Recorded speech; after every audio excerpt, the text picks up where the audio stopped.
I had a student ask me to make a video of how to do problem 1 in 11.2. So this is problem 1. I hope it'll be helpful for you. We have a sequence, a series, the sum from k equals 0 to infinity of a sub k, which is the sum from 0 to infinity of 1 over 5 to the k. So the terms of the series, the terms of the sequence that we are adding up is 1 over 5 to the k from k equals 0 on. So the first part of the problem just wants us to be sure we understand the difference between the sequence a sub k and s sub k. I could write a0 if I want. a0 is 1 over 5 to the 0, which is 1. a1 would be 1/5. And a2 is 1 over 5 squared, etc. Whereas s sub n, that is a different thing. We can't see s sub n there. We can see clearly what a sub n is, or a sub k. This is called the nth partial sum. So in general, it is, in this case, we have a k starts at 0, so I'll put 1 plus 1/5 plus 1 over 5 squared plus 1 over 5 cubed plus out to and ending with the nth term of the sequence that you're adding up. Now, I realize it's not really the nth term. There's one extra because we're starting at 0, but don't let that bother you. Just count it as a 0 term, and you can still call this Sn. That's not important if you have one extra term in there. Okay, so for example, S1 would be A0 plus A1, let's say. So that would be 1 plus 1/5. And S5 would be the sum of the first 5. I'm going to just put the 1 on, and I'll go out to 1/5 plus 1 over 5 squared plus 1 over 5 cubed plus 1 over 5 to the 4th plus 1 over 5 to the 5th. Now,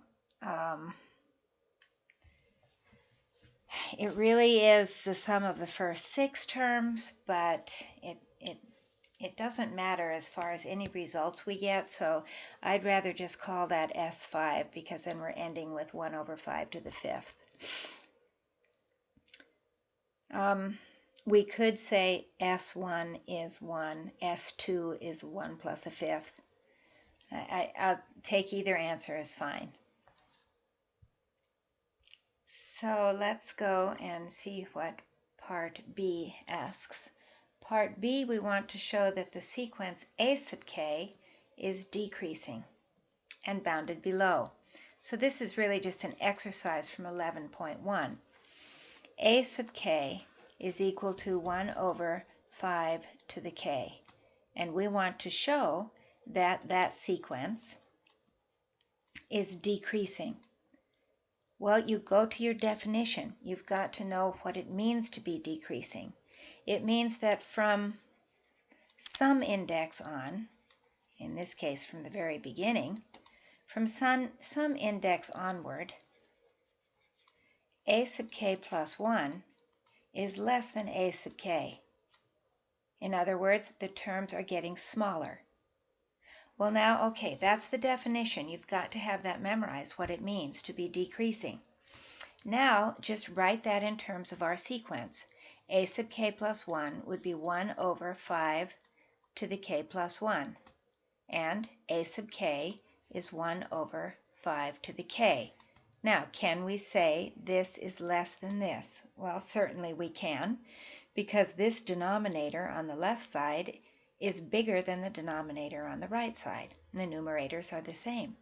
So I have to justify it because 5 to the k is less than 5 to the k plus 1. Therefore, they're reciprocals. If you take reciprocals, they're positive numbers. So if you take reciprocals, the inequality sign changes direction. So we can say then, therefore, a sub k is indeed decreasing.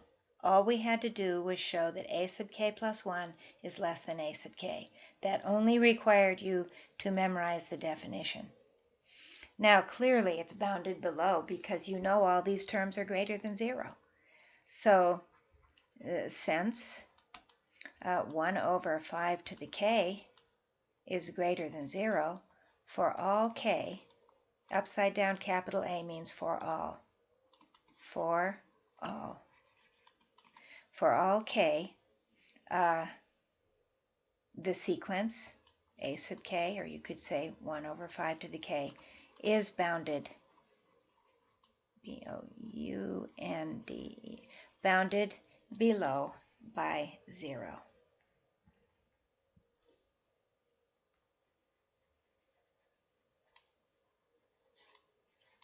So I use this notation. I say a sub k is decreasing and bounded below.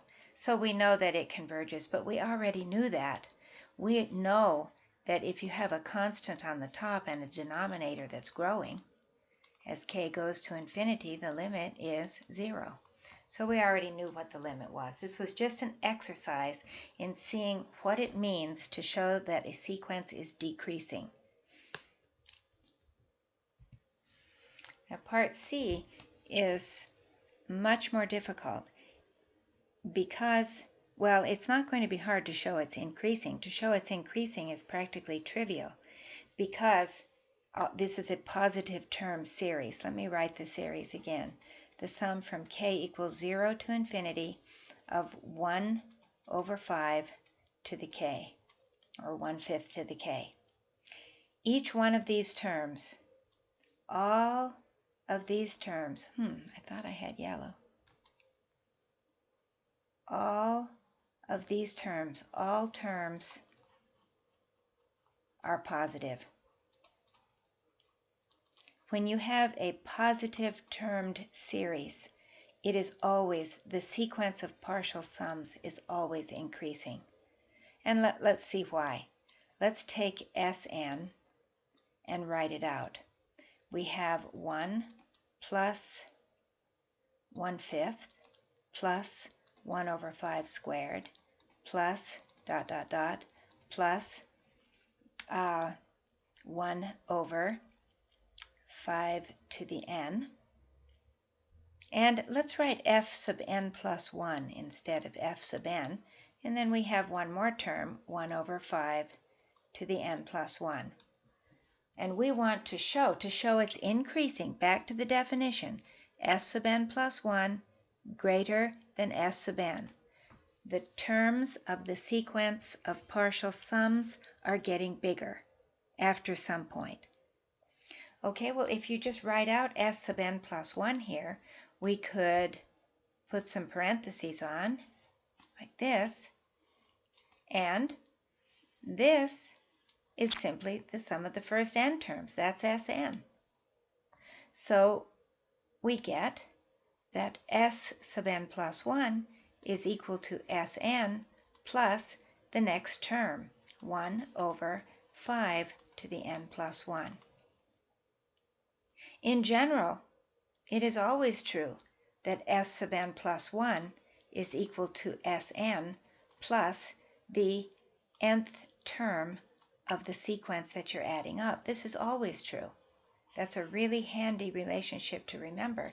So if all of the a sub n's are positive, the sequence of partial sums is always increasing. So we can say, therefore, since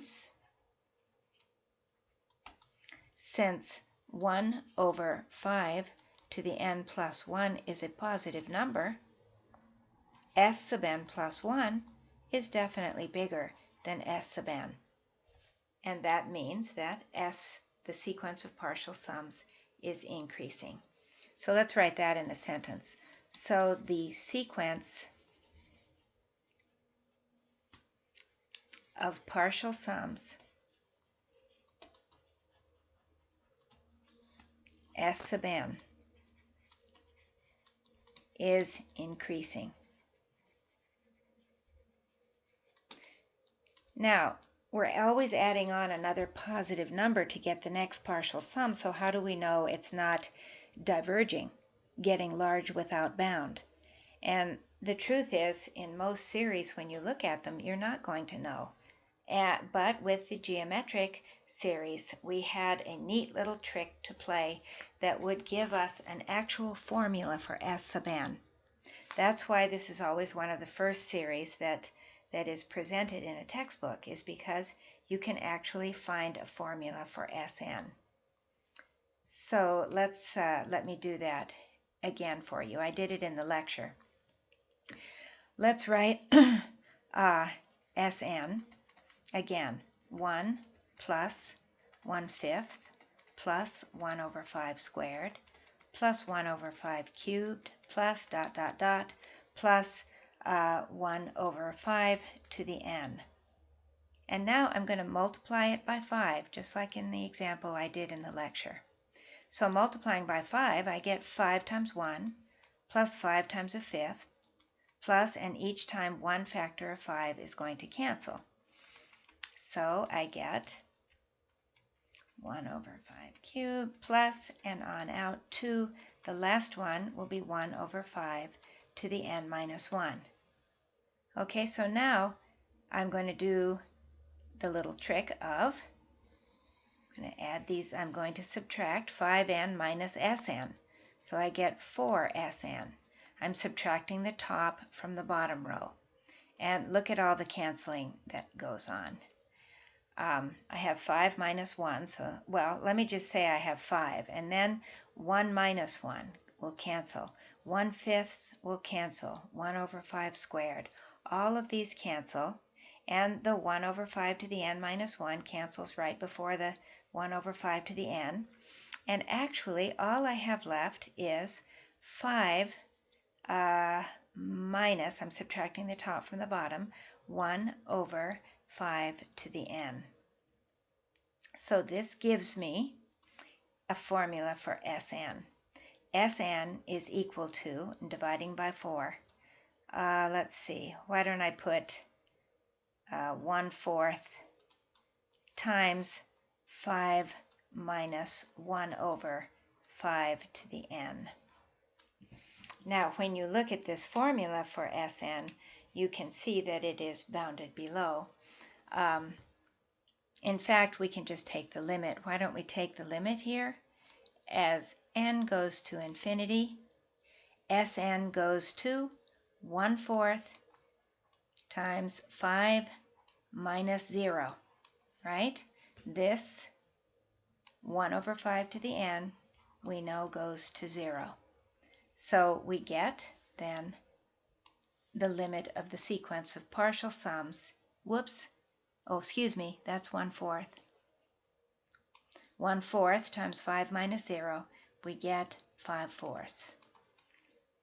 And the sequence Sn is increasing, and you see when you look over here, you see you're subtracting smaller and smaller and smaller numbers from 5, and so that tells you it's increasing also.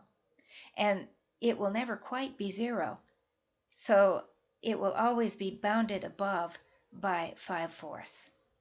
So Sn is increasing and bounded above by its limit, 5/4. And we can conclude that the sum of the series, I've run out of room here, so I'll put it up here. The sum of the series, 1 over 5 to the k goes from 0 to infinity, is 5/4. It's the limit of the sequence of partial sums. For most series, we cannot find that limit. At least in Calc 2 we can't.